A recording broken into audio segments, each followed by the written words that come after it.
bring all the minors over here late at night. I live right next to him. He do too much. He be like buses, like big ass buses.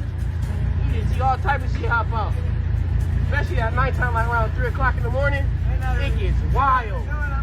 I'm his neighbor. When my basketball go over there, I just let it be because I don't want to knock on the door. In recent weeks, shocking revelations have emerged from legal documents and eyewitness accounts surrounding music mogul Sean "Diddy" Combs. And as the legal proceedings move forward, it's been revealed that the prosecution is sitting on footage from Diddy's mansion as proof of his depravity. From orchestrated freak-off sessions involving commercial workers and high-profile celebrities to allegations of video surveillance, substance use, and even the involvement of minions, the accusations are downright disturbing. Here's everything we know so far. Some of the tapes had things I would have never expected. The gay parties are one thing, but the young boys, like Usher, Little Bow Wow, and Justin Bieber. Oh my God. Let's start with the indictment. The 14-page document opens up a new line of questioning, delving into details about how the music mogul operated behind the scenes. According to the papers, the defendant engaged in a persistent and pervasive pattern of mistreatment toward women and other individuals. This mistreatment was, at times, verbal, emotional, physical, and sensual. As part of his pattern of mistreatment, Combs manipulated women to participate in highly orchestrated performance of activity with male commercial workers. The documents also explain how exactly Diddy was able to organize the freak-off sessions. According to the indictment, Combs and other members and associates of the Combs enterprise wielded the power and prestige of Combs' role at the Combs business to intimidate, threaten, and lure female victims into Combs' orbit, often under the pretense of a romantic relationship. Combs then used force, threats of force, and coercion to cause victims to engage in extended acts with male commercial workers that Combs referred to as, among other things, freak-offs. Freak-offs were elaborate and produced performance that Combs arranged, directed, blanked during, and electronically recorded. In arranging these freak-offs, Combs to be transported, commercial workers across state lines and internationally. Freak-offs occurred regularly, sometimes lasted multiple days, and often involved multiple commercial workers. And here's how he forced his victims into submission. During freak-offs, Combs distributed a variety of controlled substances to victims, in part to keep the victims obedient and compliant. Sometimes unbeknownst to the victims, Combs kept videos he filmed of victims engaging in acts with commercial workers. After freak-offs, Combs and the victims typically received IV fluids to recover from the physical exertion and substance use. Now the thing is that Diddy could easily argue that these freak-offs were consensual in court. His attorneys could paint a picture where it may seem like the victims agreed to take the substances and participate. However, if Diddy recorded videos of them without their consent, well, that's where he loses. And the government would allege that these freak-offs, they have been happening since 2009. That those drugs consisted of ketamine, GHB, ecstasy. Now, in terms of the defense of consent, the defense could say, well, these people knowingly and voluntarily took drugs, but if it's true that Combs kept videos that these participants didn't know about, that could be problematic for him. And if Diddy wasn't sweating before, he should definitely be now. Because this is what the prosecutors wrote in their bail letter to the judge. The evidence against the defendant, which would be made public at trial, includes substantial evidence that is highly sensitive and has the potential to significantly and negatively impact the defendant's reputation. For example, dozens of video recordings created by the defendant of freak-offs with victims. The letter also said, setting aside devices seized in connection with the defendant's arrest, the government has obtained over 90 cell phones, laptops, and cloud storage accounts, as well as over 30 other electronic and storage devices, such as hard drives, thumb drives, cameras, and a surveillance system. And victim testimony regarding freak-offs is at times corroborated by other witness testimony, communications with the defendant and commercial workers, travel records, hotel records, videos of the freak-offs, and records reflecting or indicating payment.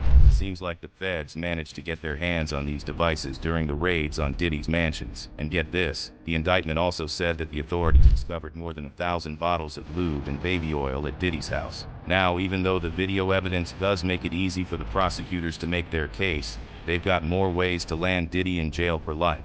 Remember how the indictment said that Diddy enlisted the help of other employees to arrange the freak-offs? Well, there's a high chance that those employees might be asked to testify in court. In fact, the bail letter clearly mentioned that the government has been in touch with several witnesses.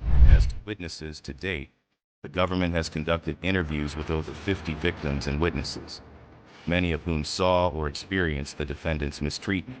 Many of these witnesses corroborate one another, and their accounts are similarly consistent with the other types of evidence discussed below. The government only expects that number to continue to grow, given that the investigation, which is now public, is ongoing. And here's the most twisted part.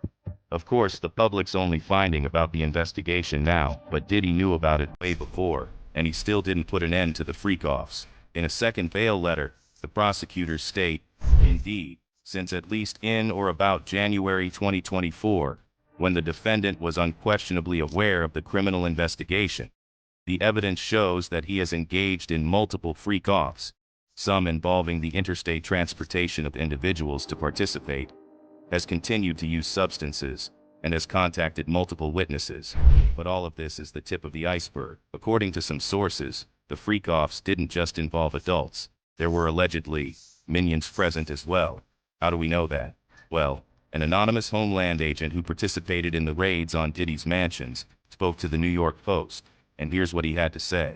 According to the agent, Diddy had S-rooms that weren't just stocked with baby oil at his mansion. The feds also managed to find toys, bondage gear, hidden cameras, and lingerie. What was even more shocking is that none of these rooms offered privacy. It was just like Lil Rod described in his lawsuit. The rooms were fitted with cameras all around so Diddy could record his guests. According to the source, so if you were in those S parties, you were being recorded from every possible angle, including angles you wouldn't have known about. He also was able to watch the action remotely on his phone, cast it onto a TV in another part of the house. He didn't have to be in the room when the S was happening, although he frequently was. And guess what? Apparently the source also confirmed that the feds managed to get their hands on the freak-off tapes. We have evidence that these women didn't feel like they were free to go. And there's video evidence that some of the girls are clearly out of it while these men are having S with them. However, the most concerning part of the insider's statement is this. In my opinion, he's as bad as Jeffrey Epstein. These women are young, either barely legal or barely illegal. See, the indictment doesn't mention minions at Diddy's freak-off parties, even though the streets have been whispering about it for a while now. Back when Diddy was being slammed with lawsuits left and right, a video of his neighbor ended up on the internet. According to him, he had seen Diddy messing around with minions a couple of times.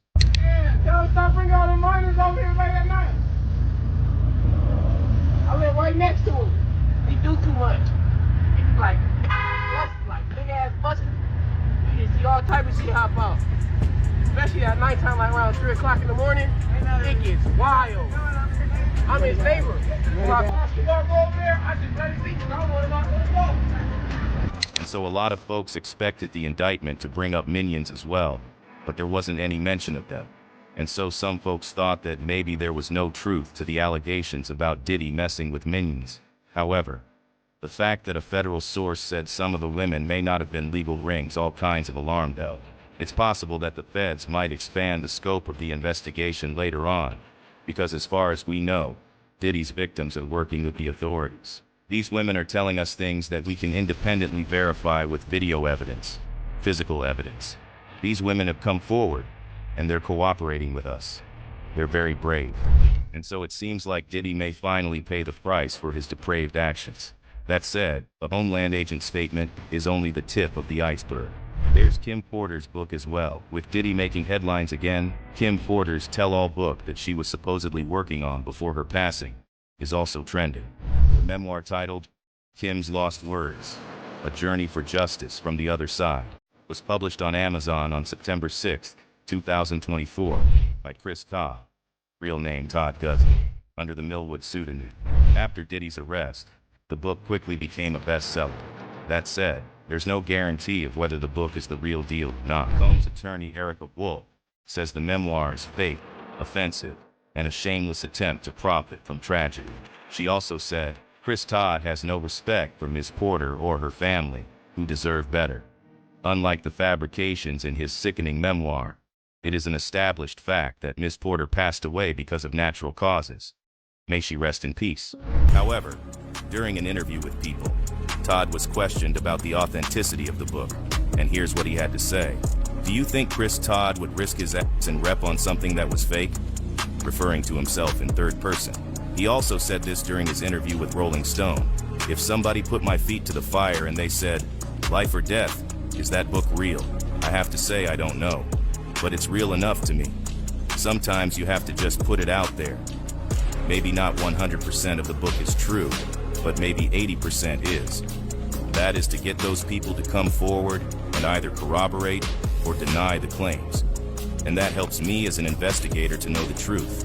And as the higher-ups continue to dig into the authenticity of the book's contents, it's worth giving a read, because the memoir divulges a lot of details about Kim's life with Diddy behind the scenes. To put it simply, it was a living nightmare. The actress had to put up with all kinds of mistreatment. One incident in particular is downright horrifying. Apparently, when Kim became pregnant with Diddy's child, the music mogul forced her to get in bed with big names in the industry as some sort of ritual. Then she finds out she's pregnant with P. Diddy's baby. She's immediately like, I'll get rid of it. Like, she's afraid he's gonna be mad, but he's actually super hype, and he calls his bestie Will Smith immediately to tell him. She's like, I was in shock, he wasn't mad. Damn, this poor woman.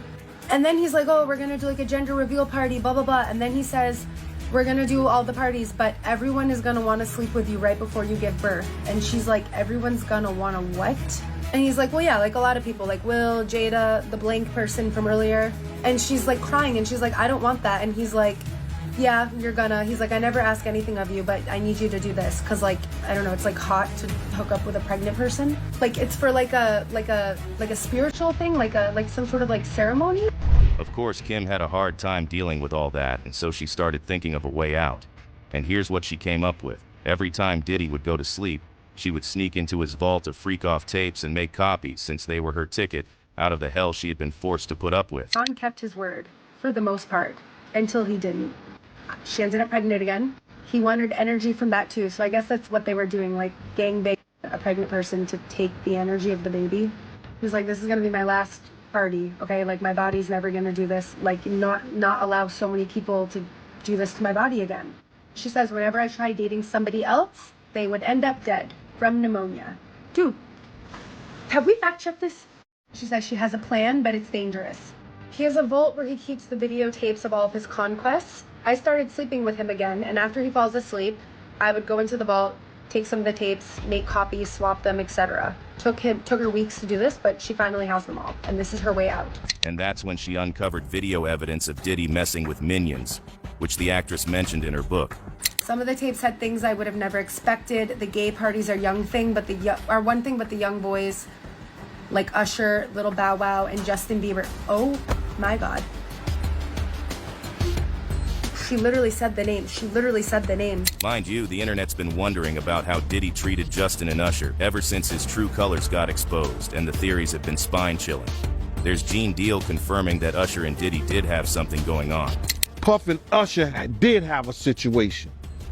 And that situation led Usher to the hospital. Now, I let Usher explain that to y'all. I let Usher tell that story. But how dare you say a man that groomed you, you gonna give him a pass? Bruh, you know I know. And then there are people like YouTuber Sloan Bella, saying that Justin Bieber was subjected to these sick rituals to harness his energy, which is why he is the way he is right now. Famous as a teenager and all of that. How do you think he got that way? Because they harnessed his energy and presented him while him, the self, is broken. He is broken and a shell of himself because he has lost his sense of self. They stole that. There's also Jaguar Wright calling out Usher for delivering Justin Bieber to Diddy. He took Justin Bieber there. Diddy had been trying to get to Bieber for a minute. And his management was backing him off. But it wasn't until Usher took over management and had guardianship and gave temporary guardianship to the dealer for 48 hours. Think about that. He had already been to the hospital. That situation that Gene was talking about. And you still took Bieber there. But you got custody of him first. Diddy had already tried. They wouldn't let him. Actually, someone made reference to the fact that Diddy trying to get at Bieber the way he was trying to get at Bieber was looking a little predatory. And then Usher came in. And so if Diddy treated young artists in the industry like this, imagine how he treated minions he met through other means. As more disturbing details come to light, it becomes clear that the allegations against Sean Diddy Combs are far more complex and sinister than many initially thought. From the shocking testimonies of victims to the mounting evidence seized by authorities, it seems the investigation is only just beginning. While the public watches closely, the legal system will now decide whether Diddy will finally face accountability for the years of alleged mistreatment and exploitation.